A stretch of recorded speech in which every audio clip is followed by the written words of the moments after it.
Sebagai salah satu kabupaten yang menyumbang produksi padi terbesar di Sumatera Selatan, harga gabah di musim panen pada tahun ini anjlok sehingga sangat berdampak pada perekonomian masyarakat Musi Banyu Asin, apalagi di tengah wabah pandemi COVID-19 seperti saat ini. Untuk itulah Bupati Musi Banyu Asin Dodi Reza Alex saat menjumpai petani mengatakan akan melakukan berbagai upaya untuk menaikkan harga gabah di tingkat petani.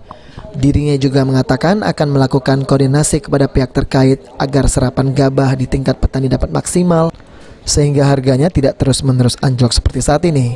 Meningkatkan harga gabah dari tingkat petani. Ya, jadi ada berbagai macam upaya, cara, solusi, alternatif. Kemarin juga saya mendapat informasi Dinas Provinsi juga dengan Menteri Pertanian itu sudah melakukan hal-hal mitigasi untuk penyerapan dari gabah dan juga untuk bekerja sama tentu sebagai buffer stoknya ini kan Bulog, kemudian juga ada BUMD bagaimana menyerap dari hasil panen itu secara maksimal sehingga bisa mendapatkan harga yang di atas sekarang seperti yang disampaikan oleh tadi pada saat pidato tadi.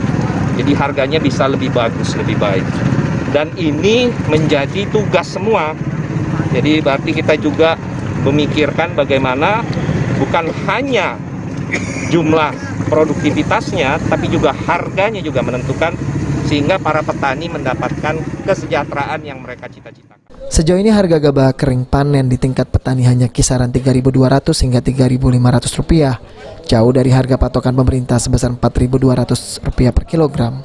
Sedangkan harga beras di tingkat petani kisaran Rp7.200 hingga Rp7.500. Sedangkan harga beras pemerintah Rp12.000 hingga Rp13.000 per kilogramnya. Ruzi Iskandar, PAL TV.